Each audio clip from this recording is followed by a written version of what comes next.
Makanya nggak heran banyak pakar yang yakin kalau sebenarnya Nigeria ini tuh punya potensi yang besar banget buat jadi negara superpower. It has Nollywood, Africa's biggest film industry, fashion houses, a booming music business. Bahkan nih kalau menurut One.org disebut Nollywood tuh sampai bisa ngalahin Hollywood loh.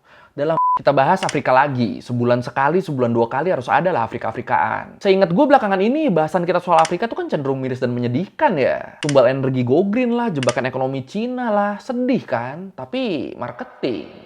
Nah makanya sekarang gue mau bahas yang positif nih dari Afrika nih, yang berbau-bau optimis gitu. Apalagi ternyata ada nih salah satu negara di Afrika yang bisa dibilang nyimpen potensi yang besar banget. Bahkan saking potensialnya negara ini sampai-sampai banyak yang percaya kalau negara ini tuh bisa jadi negara superpower selanjutnya di dunia.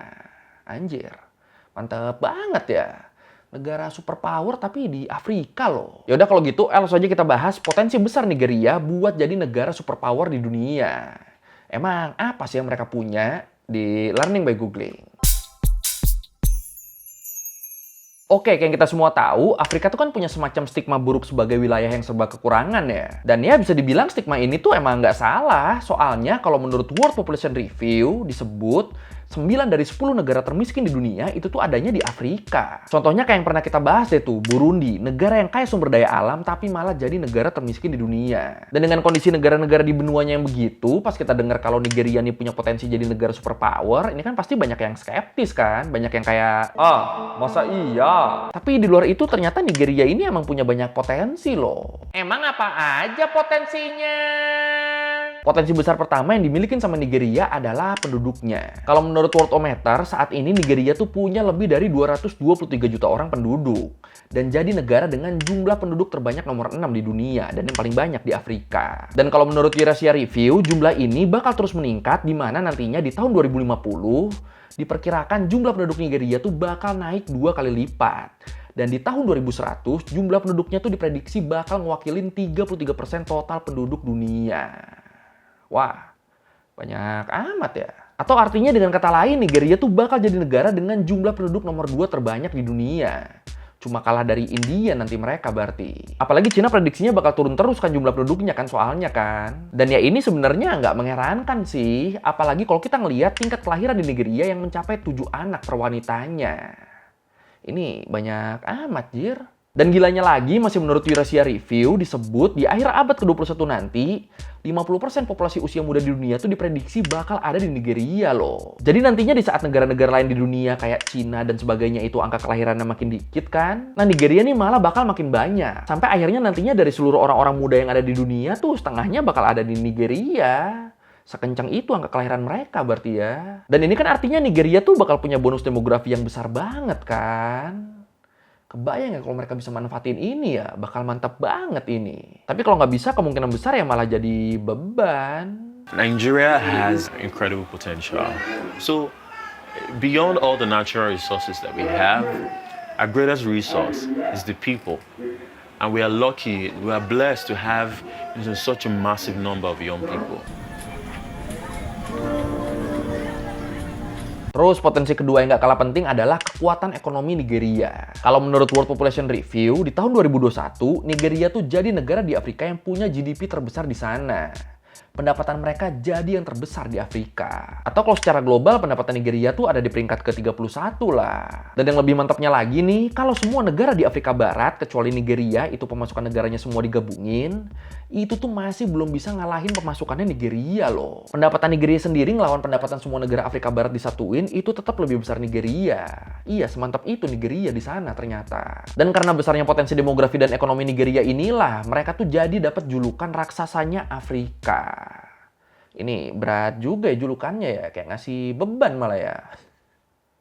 Dan potensi Nigeria yang besar juga bisa dilihat dari seberapa berpengaruhnya Nigeria dalam urusan kerjasama internasional, khususnya di wilayah Afrika. Dan buat hal ini Nigeria nih bisa dibilang mereka nih emang megang banget ya. Ya lu bayangin aja, Nigeria ini mereka ini adalah foundernya Africa Union, foundernya Uni Afrika. Terus mereka juga anggota tetap PBB, anggota OPEC, anggota Organisasi Persemakmuran Inggris, anggota Gerakan Non-Blok, anggota Economic Community of West African States, sama anggota Organization of Islamic Cooperation. Ini kan banyak banget ya. Jadi ya dari sini aja kelihatan ya gimana Nigeria juga berperan aktif di berbagai organisasi internasional. Makanya nggak heran banyak pakar yang yakin kalau sebenarnya Nigeria ini tuh punya potensi yang besar banget buat jadi negara superpower. Nggak cuma superpower di Afrika, tapi juga di dunia. Dianggapnya mereka tuh punya potensi yang besar banget buat jadi kayak sebesar Cina gitu. Itu bisa mereka, itu ada potensinya kalau mereka mau. Dianggapnya begitu. Permit me to say a few words on behalf of Nigeria, my country, on behalf of Africa, my continent, regarding this year's theme.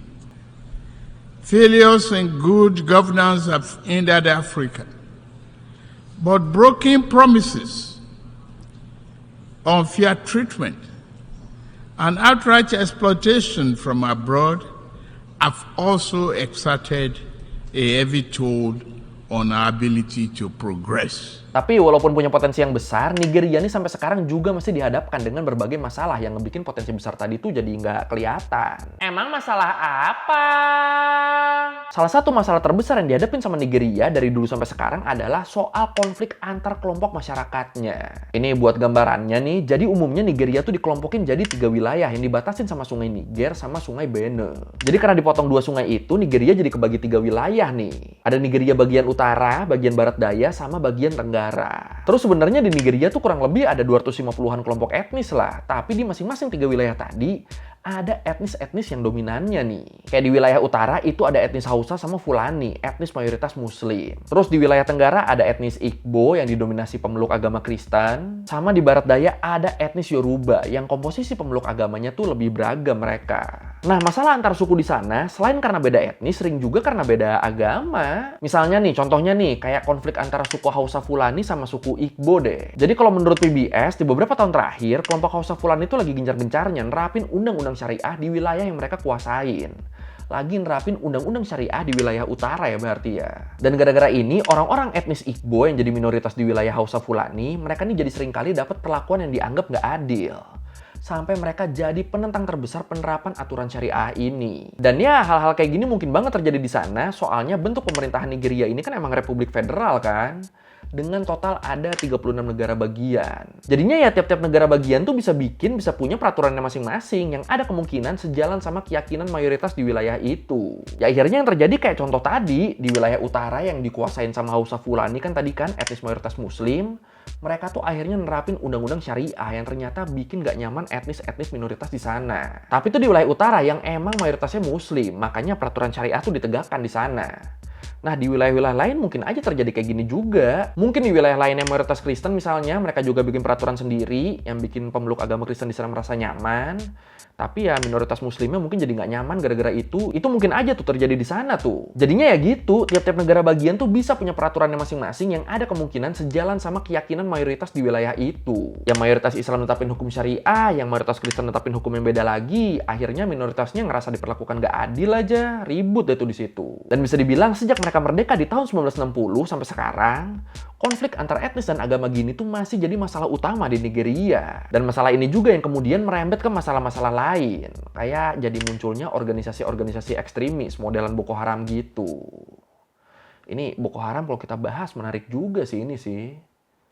Bahas apa ya? Boko Haram means Western education is forbidden, although the group's official name means people committed to the propagation of the Prophet's teachings and jihad. At first, they were non-violent and even seen as an alternative to the government in northern Nigeria. Terus masalah selanjutnya yang dihadapin sama Nigeria adalah soal melimpahnya sumber daya alam mereka. Kok melimpah malah jadi masalah? Jadi disebut di dalam ilmu ekonomi tuh ada istilah Dutch disease, istilah penyakit Belanda. Dan penyakit Belanda ini tuh simpelnya adalah sebuah kondisi di mana sebuah negara masih bergantung sama penjualan komoditas. Masih bergantung sama penjualan bahan-bahan mentah mereka. Punya apa, ambil langsung jual. Punya apa, ambil langsung jual. Dan ketergantungan sama komoditas inilah yang bikin sektor lain, kayak industri manufaktur misalnya, itu jadi melemah. Makanya kalau lu ingat negara-negara kayak Arab Saudi itu kan mereka tuh mulai bikin kebijakan-kebijakan biar nggak bergantung sama minyak kan. biar nggak bergantung sama komoditas yang mereka punya doang. Bikin deh tuh proyek-proyek Neom segala macam tuh biar mereka nggak ngandelin minyak doang. Dan ya kebijakan-kebijakan baru yang mereka buat ini itu tuh sebagai cara mereka buat lepas dari Dutch disease ini, buat lepas dari penyakit Belanda ini. Nah, Nigeria bisa dibilang sekarang perekonomian mereka tuh masih bergantung banget sama komoditas minyak mereka. Kalau menurut di Asia Review disebut sekarang 95% dari total ekspor Nigeria tuh adalah komoditas minyak dan produk turunannya. Dan dari minyak ini diperkirakan Nigeria tuh bisa ngasilin sampai 100 juta dolar loh per harinya loh. Ini kan banyak banget ya, sehari 100 juta dolar anjir. Tapi sayangnya waktu pemasukan ini dibandingin sama jumlah penduduknya, kayak misalnya duit 100 juta dolar per hari tadi itu dibagi rata ke semua penduduknya, itu ternyata masing-masing penduduknya tuh bahkan nggak akan dapat lebih dari 50 sen per harinya.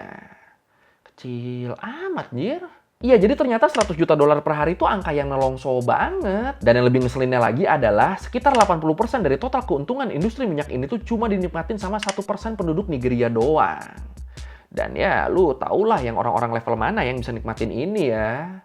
Yang pasti bukan yang levelan kita. Bahkan pendapatan per kapita di Nigeria tuh bisa dibilang rendah banget loh. Cuma sekitar 2.000 US dollar aja per orangnya setiap tahunnya. Ini kan apa ya? Ya banget ya. Udah kan bergantung sama satu komoditas doang kan.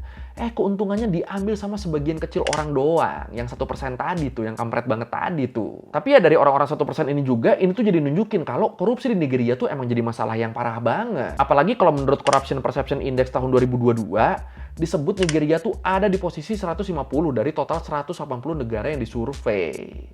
Ini makin rendah peringkatnya berarti makin tinggi angka korupsinya ya. Nah, Nigeria tadi dia peringkat 150 dari 180 negara. Ini kan jadi berasa sayang banget ya potensinya ya. Aduh. The focus should be of the money that the Nigerian government gets, how much is reinvested into the lives of the people. They're still using some of that oil revenue to pay off debts and the rest to pay salaries to the lawmakers. So things like schools, hospital, infrastructure, much needed infrastructure does not get built. Tapi ya terlepas dari banyaknya masalah yang dihadapin sama Nigeria, tapi tetap Nigeria tuh dianggap punya potensi jadi negara superpower di masa depan. Dan potensi ini selain karena faktor yang udah kita bahas tadi, ya bonus demografi, ekonomi, sumber daya segala macam.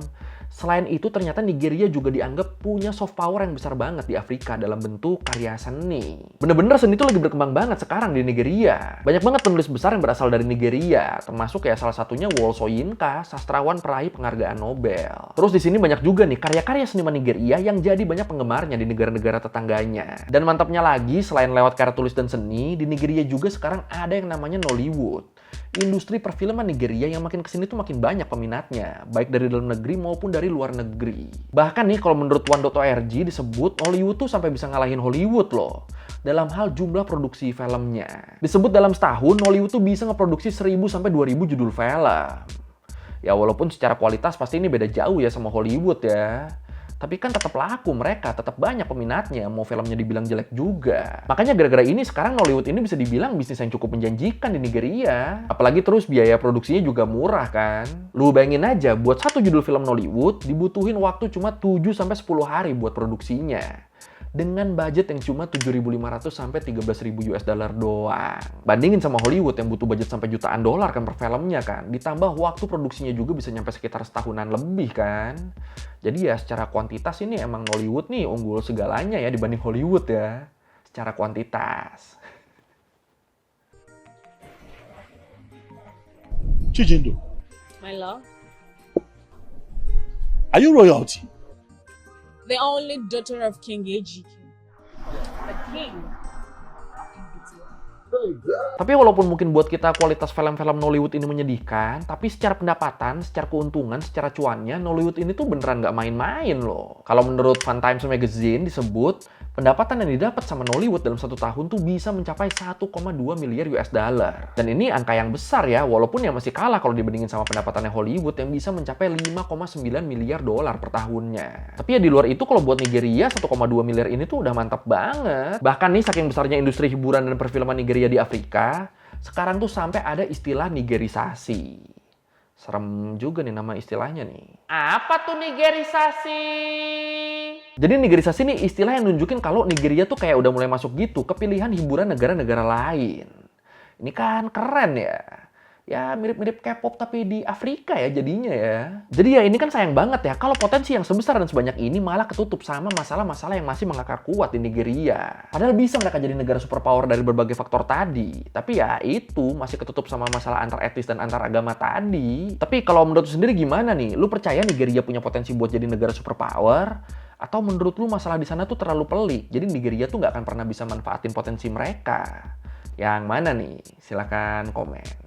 They call Nigeria the African giant for a reason. It's home to Africa's biggest population and largest economy, powered by a growing services industry and agricultural exports like cocoa and palm oil. It has Nollywood, Africa's biggest film industry, fashion houses, a booming music business, and a very wealthy elite, including the richest man in Africa, Aliko Dangote. Oke, sekian Learn by Going kali ini tentang Nigeria yang punya potensi buat jadi negara superpower di dunia. Asal ya itu tadi, masalah-masalah antar etnis, antar agamanya bisa diselesaikan. Tapi sejujurnya gara-gara ini gue malah tertarik sama Nollywood nih. Kayaknya abis ini gue mau nyari deh, pengen lihat gue filmnya kayak apa sih sebenarnya. Bisa sampai masuk ke negara-negara Afrika lain kan berarti kan kualitasnya kan oke kan, nggak mungkin ecek-ecek kan. Ya walaupun mungkin standar Afrika ya. Tapi ya penasaran gue. Kalau merevisi kayak gue udah salah, atau mau nanya, atau mau nambahin nggak di video, bisa tulis di komen, kita diskusi kayak biasa. Sekali lagi thank you, dan jangan lupa like, comment, subscribe. Bye.